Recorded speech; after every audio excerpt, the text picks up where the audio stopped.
número 3 de esta unidad, ¿ya? Para que concatenen con esta parte y ahora entiendan cómo es que en ese circuito continuo tiene que haber un flujo continuo a una velocidad determinada. ¿Y cuáles son las leyes de la física que se aplican a esto para entender la circulación de la sangre en este sistema cardiovascular? Entonces, vamos a ver la circulación y el flujo sanguíneo. Y también la ley de Poisson. Muy bien. Hemodinámica. ¿Qué es la? Entonces, para poder empezar a estudiar esta parte, hay que estudiar la hemodinámica.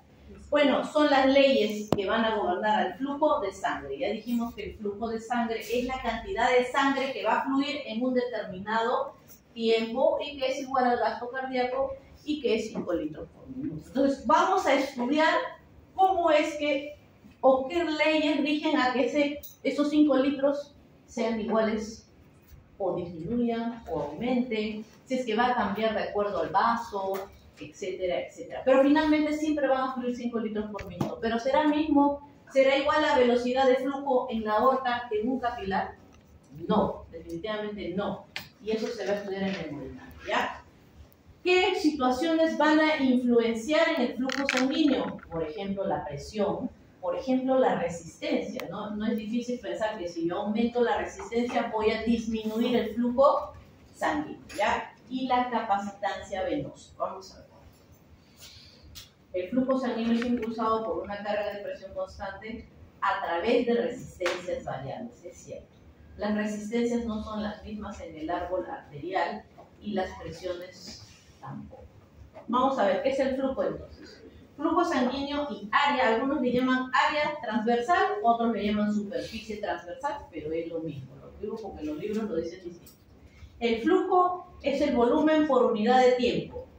Si es volumen, es cantidad de volumen líquido, en este caso sangre, por unidad de tiempo se va a representar en mililitros por segundo o litros por minuto, dependiendo de lo que estás estudiando. En este caso nosotros estamos estudiando el sistema cardiovascular, entonces para nosotros vamos con los litros por minuto, ¿ya? Acá hay un ejemplo de un vaso X, un vaso X2 y un vaso X3, y miren su flujo. Por aquí está transitando 1 mililitro por minuto. Por aquí está transitando 16 mililitros por minuto y aquí 250. O sea, el flujo aquí es pequeño, acá es mediano y aquí el flujo es mayor. Es el flujo. Flujo. Y este flujo, en este caso, estamos viendo que está cambiando de acuerdo al diámetro. O sea, estamos viendo que la dilatación del radio o la disminución del radio influencia en la cantidad de flujo. Vamos a verlo después con más detenimiento. El área transversal es la sección de un vaso, por ejemplo. Esta sería la sección de la aorta. Y esto sería, por ejemplo, se me ocurre, de la arteria interlobal del riñón, por dar un ejemplo. O esta sería la carótida y esta podría ser la cerebral, la rama temporal de la cerebral media, por ejemplo, ¿no? Entonces, ese es el área transversal. Es el corte, ¿no?, que tiene un vaso. O también puede ser un grupo de vasos, por decir, el área transversal de todos los capilares, amigos. Vamos a ver, ¿ya? Y esta área se calcula, ¿no?, como pi por radio al cuadrado. Dice, donde el radio de un único vaso es la aorta o el total del grupo. Entonces, el área va a influenciar, en este caso el área es importante porque va a influenciar en la velocidad del flujo sanguíneo, ¿ya? Y el radio del vaso también influencia en la cantidad de flujo que va a haber en ese vaso. Una cosa es la cantidad de flujo y otra cosa es la velocidad de flujo. Ambas situaciones, tanto el área de sección transversal como la dilatación de un vaso van a influenciar en eso.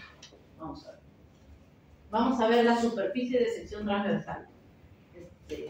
Miren, acá tenemos la superficie de sección transversal de la aorta, 2.5 centímetros cuadrados. Pero compare la área de sección transversal de los capilares, todos ellos juntos, 2.500 centímetros cuadrados.